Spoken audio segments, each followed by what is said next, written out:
Hi, everyone. Dr. Tim and Hillary for another Dr. Tim's Aquatics podcast. How you doing, Hillary? I'm doing great. We got snow here. When I moved to the Pacific Northwest, I was really expecting there to be a significant amount of snow. And honestly, the temperatures here are very similar to what I would see in Vegas. So I'm excited to finally have some snow. It snowed once in Vegas right after I had a house there. We installed backyard landscaping and it snowed and killed it all. Oh Yeah. no. Yeah. It snowed, Oh lasted a no. couple of days. It was terrible. What a Wow. mess. I can't imagine that much snow in Vegas. I've seen you see it in the mountains and like it flurries in the valley, but that much snow, man. I'll show you. I'll find the picture. Yeah, it was a mess. All right. What do we got on hand today? This is our first question and answer of 2024. But I suspect, as usually when the new year arrives, there's going to be a lot of cycling questions because hopefully people got a bunch of tanks over the holidays and they're setting up new stuff. All right, fire away.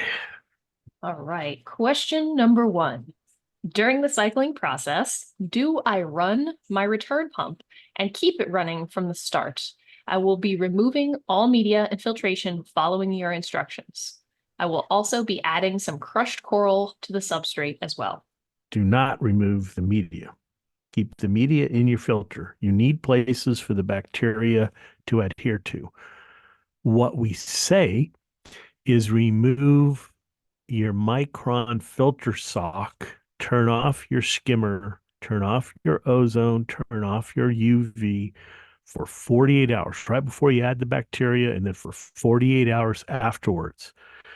But you know, our filter media, sponges, blue pads, all that stuff you want to keep in there. The bacteria need a place. So let's correct that one. And then, yes, you need circulation. I don't get where people have somehow read in the directions that it says turn off the filter. No, you need things circulating to get the bacteria widely dispersed through the tank into the filter material and bringing fresh water and oxygen to them. So water circulation on, filter media in, and take your time. Question number two. Actually, it's question number two and potentially three. They're both about the same thing. So I think you'll probably answer it all in one. I'd like to use Waste-Away gel marine in a 13.5 gallon tank, but I'm not sure what size to use. I had bought the 50-gallon sizes, but the packaging says not to oversize the product to the tank. What size should I use for a 13.5?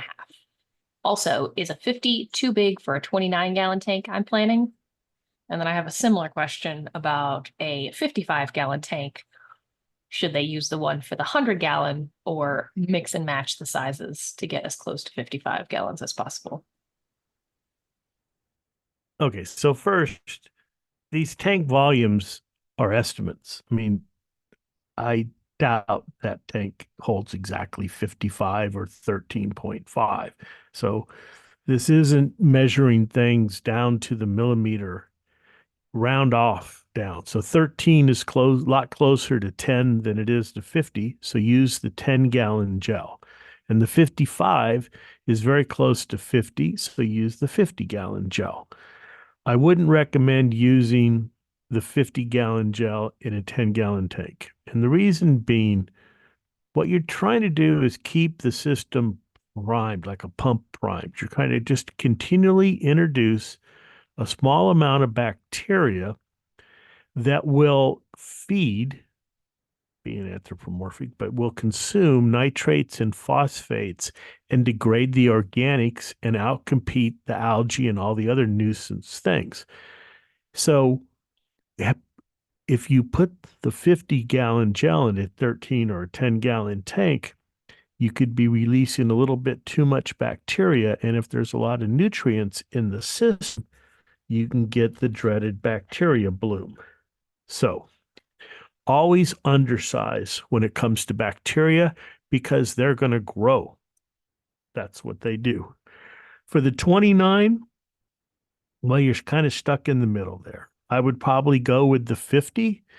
And if you start seeing hazy water, which is signs of a bacterial bloom, you can take the gel out, enclose it in a baggie, seal it, so that it's not exposed to air, because the air will dry out the gel, which causes it to shrink. So you want to seal it in a plastic bag or, Saran wrap.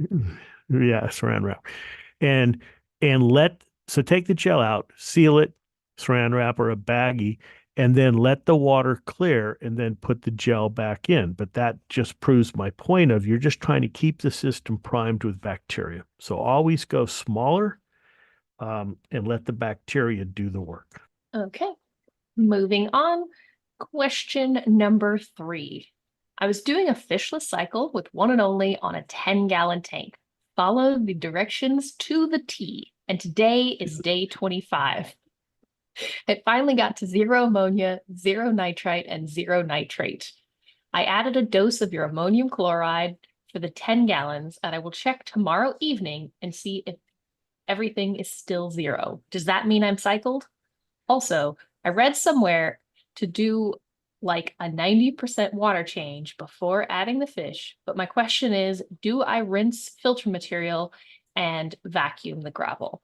Thanks. Oh my. Okay, let's start from the back. Do not rinse the filter material.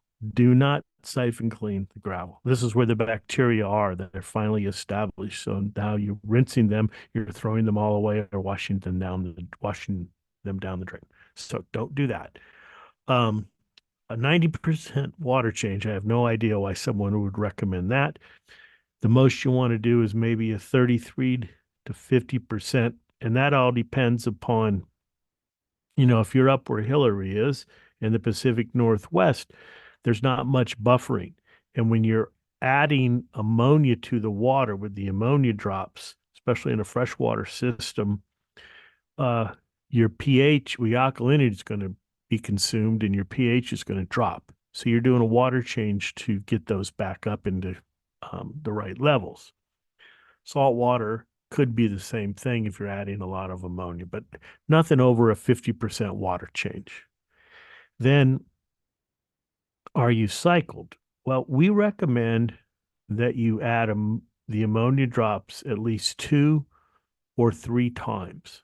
So I'm not sure why it's taken 25 days and now you're going to add ammonia. So is this the second time you've added ammonia? I'm not sure. But if the ammonia disappears in 24 hours and you've added it at least twice, then your tank is cycled. If you're going to add a lot of fish at one time, I would recommend that you dose the ammonia at least 3 times. Okay. All And right. I don't know if you have this question, so I'll wait, but I'll remember. All right. Let's see. We are on question number 4. I'm getting ready to add a bottle of one and only into my brand new 112-gallon saltwater tank in a few days. Do I turn off my return pump when I add one and only and let it slowly settle to the bottom, or leave my return pump on? Currently, all I'm running is my return pump. I have a power head in the tank, but it's not turned on yet. Thank you and Happy New Year. Well, Happy New Year to you. And I would leave the pump on. It doesn't sound like this person has a sump or any media, but you want to get the bacteria circulated. And so leave the pump on, leave the power head on. The bacteria will settle somewhere and they'll be good. Just as I said in question number, I guess it was 1, remove the filter socks, turn off the skimmer, the UV, and the ozone. Question number 5. I added the marine one and only product to my new tank 8 days ago, followed by enough of Dr. Tim's ammonia to bring up the level to 2 ppm. Nothing has budged. Oh, there we go. There we go. That was what I was going to talk about. Sorry, interrupt. Knew it had to come up. Knew it had to come up. All right. Go Do ahead. you want to finish finish the question. Let's go down this rabbit hole here. All right. Nothing has budged for me in 8 days now. Should I be worried that I did something wrong? I used the API dechlorinator first. The water was RO. with a final resin stage that is supposed to remove remaining dissolved solids. The salt was instant ocean. The pH is 8.2. Temperature is 73.5. Filters are off except a biowheel. Help, please, and thank you. Okay, so first, get your filters back on, all the filters and the biowheel. Second, resins do not remove dissolved solid. Didn't they say you have resins to remove solids? Yeah, the RO with a final Yeah, resin stage to resins remove to remove no. If remove. your RO should have a pre-filter to remove any of the particulate or any solids that are in the water way before it gets to the resin and the resins, the DI. There's reverse osmosis, deionization. The resin is the deionization stage, which removes the last bit of whatever the RO didn't get, because RO is not 100%. And then I'm assuming they said instant ocean, so they're using salt. Okay, so then the big problem is that yes, you made a mistake. We explicitly say do not repeat. Do not, do not, do not, do not, do not, do not. Continually dose ammonia until you get to where your kit says 2. 4 drops per gallon maximum. You can go less, but no more. So I don't know. Are we not clear on this? Do not continually pour the ammonia in until you get a reading of 2. What's happened is you've overdosed the tank, and that's why nothing's budged, because you've added too much ammonia. And in this case, you have to do, or don't have to do, but we recommend you do a 50% water change, because once the ammonia oxidizing bacteria kick in, then nitrite is going to be sky high, and the system is going to take even longer to cycle. So don't change the filter pads. Don't siphon clean the gravel. Take the water from the top of the water column and do a big 50% water change. Wait 24 hours, measure the ammonia and nitrite. If both are below 5, below 2, then you can add some ammonia drops. But don't keep on dosing ammonia until you get to 2. I knew that was coming. Knew it. I'm glad you waited. This is perfect. Mhm. Mind reading. Mhm. All right. Number 6. Hello. I recently noticed my mixed reef tank's nitrates spiked to around 50, and some of the corals were looking unhappy. I was recommended Waste-Away after a water change from my LFS. Directions say to add 1 cap per 10 gallons, but how often? Once per day, per week, and for how long? Thanks. Well, what the directions also say is to start slow, and when first using Waste-Away, cut that back by a half. And there is no um, set answer, because the goal here is to reduce that nitrate, and it takes time to do this. So you start out with a small amount of Waste-Away and see how your tank reacts. If this is the first time you've used Waste-Away, chances are pretty good that the water's going to get a little hazy, especially with this high nitrate. Person doesn't say anything about phosphate, but maybe we can assume that they have phosphate and they've got organics. So the bacteria are going to feed on all that. So just uh, dose it half the recommended amount, 5 mils per 10 gallons or even less. See how the tank reacts. And if the water stays clear after like 48 to 72 hours, add some more. If the water turns cloudy, that tells you there's lots of bacteria growing. There's the bacteria bloom. You want to turn on the skimmer. If it's really cloudy, add extra aeration, get the protein, the skimmer going. Filter socks, because you want to remove those bacteria. The bacteria are converting the nitrate and phosphates and organics into more bacteria cells, and you need to get those out of there so that you're reducing all those values. And this is a give and a take. You give some bacteria to the system, let them bloom and do their job, and then take them out. The water clears up and you repeat. So don't increase the dose. If the 5 mils caused a bloom, it got cleaned up in a couple of days, stay with the 5 mils again until you can add it and there's no bloom. Then you can start to increase. And then once you get the nitrate and phosphate where you want them, how often you have to dose, again, everything is different. Every aquarium is different because how many fish do you have? How much are you feeding? Which all determines the amount of nitrate that's going to be in the tank. So it takes a little bit of time, but assuming, most people aren't adding fish all the time, they get to a certain population and their tank is stable, you'll figure out after, it might take, a couple of months to figure out what the right dosage is for you. Generally, in a fish heavy tank, it's at least once every 2 weeks, if not every week. In a reef dominated tank with just a few fish, pretty much maybe once a month. But you just have to write things down and experiment because your tank is different than everyone else's. So true. I feel like people forget that all the time, that every single tank is different. So what might work for me might not work for you. Right, and the feed. I mean, everybody's feed is different. And how much you're feeding, and the equipment, and just there's there's too many variables to say just do this. And then the corals. I mean, as we've talked about, you need a little bit of nitrate and phosphate in the system. You don't want them bottoming out.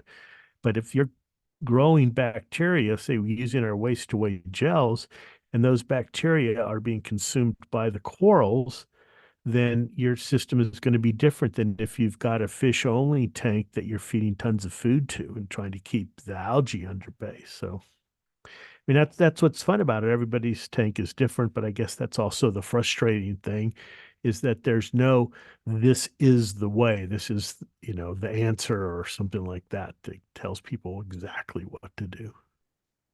All right. Question number 7. I started from scratch after a saltwater tank crashed. I soaked my rocks in chlorine and used Brightwell Erase CL and chlorine strips to remove and monitor traces of chlorine. Can I use one and only to soak the rocks and establish nitrifying bacteria culture? If so, what salinity level should it be at and what temperature? How long before I could add the rocks back into my tank? Thank you. Well, the salinity, I like 22 to 24 parts per thousand, temperature 80 to 85 Fahrenheit, which is 18 to 20 Celsius. We can be ambidextrous there. Um, Lots of water circulation and to keep the bacteria in suspension until they can land on the rocks. And then dosing with ammonia. You have to dose with ammonia to feed the bacteria to get them to establish their colonies and stick to the rock. It should be fine. Perfect. Best of luck getting your tank back up and running. Yeah. Oh man, we've only got 2 questions left. We are flying through these questions today. Okay, number 8. The tank is 6 months old, 0 nitrate and 0 phosphate. Rapid increase in cyano and algae lately. I've begun reducing the light intensity and volumes of food being fed. Additionally, I've increased physical removal of detritus, algae, and cyano where possible. I would like to start with your products. I read that Refresh may not be ideal for shrimps, snails, and hermits. I don't have a tank to keep them in, so I'm wondering if I could use EcoBalance and Waste-Away instead. Also, I do not have a skimmer to use. Is that an issue? Thank you. So EcoBalance is not a substitute for Refresh. They're completely different bacteria. And do not add EcoBalance and Waste-Away on the same day. They are very similar bacteria, and basically you're double dosing. So if you're worried about these shrimps and uh, certain invertebrates that the refresh may, we don't know why, it's unpredictable. Except, well, if it's a bare bottom tank and you overdose refresh, six, seven times, I can guarantee you it's going to hurt your shrimp. But you don't have to use it. The waste away will eventually take care of the issue. But the problem is the lack of a skimmer, because what you're doing is you're trying to convert the nutrients into bacteria and then export those bacteria with the skimmer. Now, you can also, if you have a tank with a lot of corals, because they're filter feeding, the corals will filter the bacteria out. So you kind of get a 2-for-1. You're converting those nutrients into bacteria and lowering them, and the bacteria then become food for the coral, and the coral look much better. But that takes some balancing. If you don't have a skimmer and don't want a skimmer, then you might consider using a filter sock, which will become clogged with the bacterial biofilm and trap the bacteria. And then you clean the filter sock, and you kind of, while you're cleaning one, you put another one in, let the dirty one, you clean it, let it dry out, things like that. But not having a skimmer does present a challenge, because you got to export the nutrients. Just changing them uh, into, well, what are you going to change them into? Adding the waste away bacteria, they consume and degrade the organics and nitrates and phosphate, producing more bacteria. But you got to get rid of those bacteria somehow. And without a skimmer, that's the best way, is the skimmer. So you're left with filter socks or some way of, animals, the corals consuming it.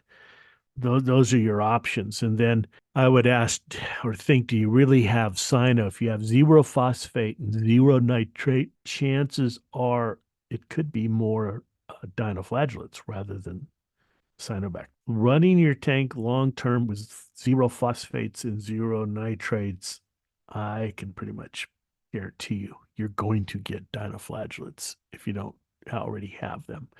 And that's going to be a pain. So you got to get those values up. And I'm pausing here because I'm trying to think of why, with no skimmer, you would have zero nitrates and zero phosphates. The first thing I'd ask, well, it would be, how thick is your substrate? Is it really thick? I'd cut it down in half, no more than an inch or two. Secondly, are there dead spots? I mean, does it say how long this tank has been up? 6 months old. Tank's not that old. So, because I'm trying to think where there might be some dead spots in the tank, because you could be getting anaerobic or anoxic zones, and that can result in the consumption of the nutrients. So All tanks go through the uglies. I wonder if it's just like a really delayed part of all of that. yeah, and I'd want to see some pictures, and then when the person says they're cutting back food, their assumption is they're feeding a lot, but the nitrates and phosphates being zero, who's consuming that? Where are those nutrients going if you're feeding? So unfortunately, we don't have a definitive answer here. There's more questions to be asked. Always. All right. Well, speaking of more questions to be asked, we've got one left, and it's a pretty easy one. Question number 9. Can I use one and only freshwater for a saltwater tank? I accidentally bought the wrong one. You can. It's better than nothing. It'll help. Now, the saltwater bacteria work great in freshwater. The freshwater bacteria work good, better than nothing, not as fast. And what I recommend then is cut back on the ammonia. Use 2 drops per gallon instead of 4. And it may be that instead of, normally we can cycle a tank if you do actually follow the directions in about 10 to 12 days. Here with this, it might take like 14 to 16 days, but start off a little slower, let the bacteria adjust, because our cultures, they're not 100% pure. They're a mixture. They're, freshwater dominated, but there's not just a single type of nitrifier in there. We grow a blend. Yeah, well, because I'm not sure what people think. What the books say is you've got the, ammonia oxidizer, nitrous ammonium europaea, and you've got the nitrite oxidizer, Nitrobacter winogradsky. So you've got these two bacteria and they hold hands and they work together and all this. And that's not really what happens. Okay. There's more than one ammonia oxidizer. There's more than one nitrite oxidizer. And the conditions in the system determine, which one will dominate. And bacteria work best when they work together in a consortium. Um, and there's lots of things that we know very little actually, other than a mixed culture grows better than trying to maintain a pure culture. And just because we have a few more minutes and everybody wants to know how we culture nitrifying bacteria, right, Hillary? Just Of dying. course. But um, normally, if you're trying to do medicines or using recombinant, where you're using the bacteria as just a vessel to produce something, yes, you want them very pure because you're trying to grow one thing. But we don't need that here. What we're trying to do is to provide a consortium or a mixture of microorganisms that, when put in your aquarium, will quickly grow and take care of the ammonia and nitrite and get you through that cycle. And so we don't grow pure single strain ammonia oxidizer and pure single strain nitrite oxidizer. We grow them together by adding, see, if you add ammonia to a culture of ammonia oxidizers, what are they going to do? They're going to produce nitrite. Well, how's that nitrite going to disappear? Because if we allow the nitrite to build up in our culture vessels, that will actually poison the ammonia bacteria. And basically, we can't stop it. Where some nitrite oxidizers will start growing in that mix. Um, and so uh, there's going to be at least two, and there's more than that. And then we have the nitrite bacteria. We add nitrite there instead of ammonia so that we grow a predominance of the nitrite oxidizers. But in both cases, or in four cases, because you've then got the freshwater cultures and the saltwater cultures, the bacteria are producing this EPS, extra polymer substance, because that's what helps them stick to things. They don't grow free swimming, they want to stick. That's organic material. What happens when you have organic material? You're going to start growing heterotrophs. So we can't stop the heterotrophs from growing, and we need them a little bit to degrade organics, because when they degrade organics, they produce ammonia and also release some micronutrients. So there's a whole web going on there. And oh boy, that's a long time that I've been growing bacteria. Over the time, we won't go into the decades, that I've been growing bacteria, what we found is that growing a consortium, a group, is much better and provides a stronger uh, product than just trying to grow pure single cell or pure cultures and then mixing them together like you're blending a red wine or something like that. So that's what we do. It's predominantly nitrite oxidizing organisms, but it's not 100% pure. I feel like this mini rabbit hole could be its own podcast episode. It could be. We can definitely get into that, and because a lot of people, they want to grow their nitrifiers. Like the one question we had in the live rock, it's not magic. It's experience and science of how to do this and how to dominate. And one of the big things, because we have a few more minutes, right, Hillary? Um, Yep. we talk about, and I discovered this while doing my PhD, is why does everybody say nitrous ammonium europaea? And that was the one that everybody said it was. And even when they identified the bacterium, it was Nitrosomonas europaea, so it just became that was the one. But the issue was that when you grow nitrifiers at high levels of ammonia, so over 5, over 10 milligrams per liter, and these culture recipes that are in these microbiology manuals are very high. They're like 14 milligrams per liter of ammonia, 1 millimolar. And what that does is it turns out Nitrosomonas europaea is the rabbit of the nitrifier world. They dominate at higher levels. But when you look and you take samples, and now with genomics and things, people are finally catching up to what I did a long time ago. It's much easier and less expensive. Is that you're not finding Nitrosomonas europaea in aquariums, because what aquarium is at 14 milligrams per liter? Everything's dead. Our aquariums are at zero.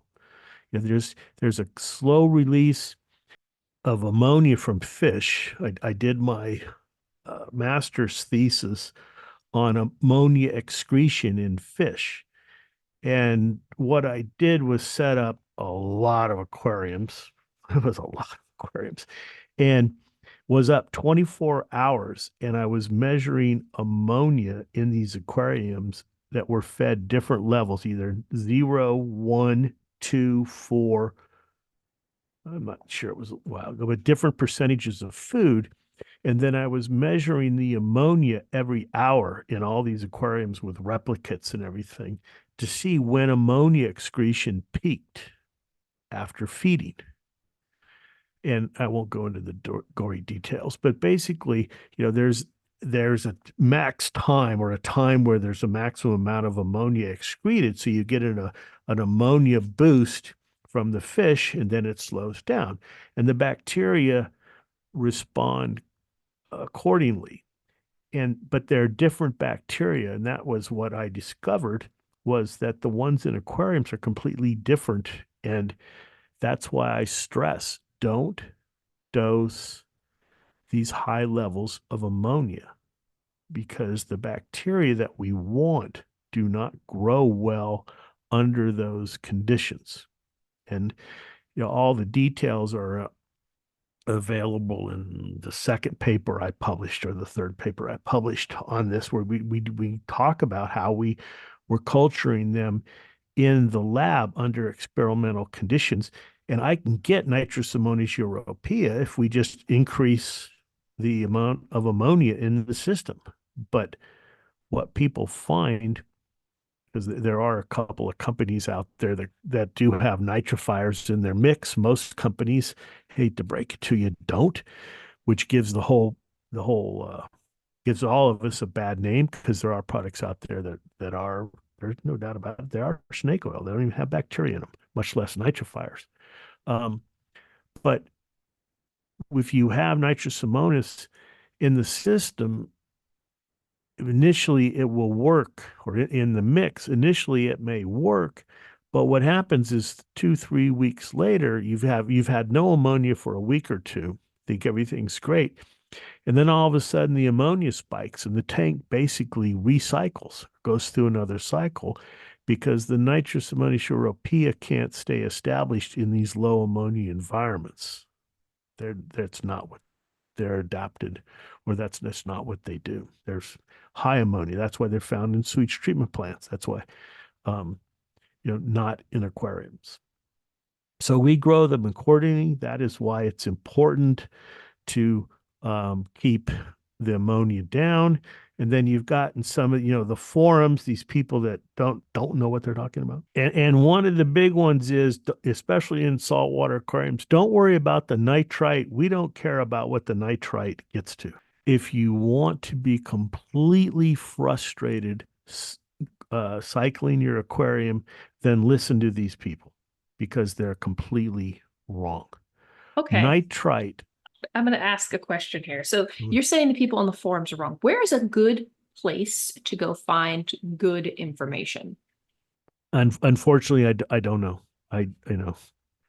I understand why some people are a little bit hesitant to believe the manufacturer, but the fact that we're here, the fact that we go to the shows, we're out there in the open, you're talking to me and Hillary, you know, um, and we're passionate about what we do and want to do right by the fish and the corals and the hobbyists should show you more than a company that just wants to sell you stuff and make money, maybe. I don't know. Uh, but high nitrite will poison your nitrifiers, and that's when the system will get stuck. So don't believe this stuff about don't worry about nitrite. You need to worry about nitrite. You need to worry while nitrite toxicity is less in a saltwater tank because the level of sodium um, reduces the toxic effects of the nitrite. It doesn't eliminate the toxic effects. And those studies talk about more of brown gill disease in fish rather than the toxicity inside the cells of bacteria. And this is where, we conflate things. Like people want to talk about the Redfield ratio when it comes to bacteria. The Yeah. Redfield ratio is for algae. It is not for bacteria. Sorry. Would you like to be in my class? I've been saying for years that you should offer some sort of like webinar or in-person class. Yeah, well, maybe for 2024. We somehow, I don't know how to make that happen though, but yeah. But that's another pet peeve. There is a ratio, nitrogen, phosphorus, and carbon in bacteria, but it's not the Redfield ratio. The thing that's really getting me is all the air quotes, these microbial ecologists that are in all these forums and talking about diversity and things like that. That is definitely one talk. Well, it's about three talks we got to have. I'm really trying to figure out how I can do a microbial ecology group of seminars. Well, luckily for you, we do have 12 different podcast slots that you can talk about that, even more if you've got time. Yeah, I think so. We got to figure out how to do a class or something like that. Something. So Yes. and that might be. I mean, as you're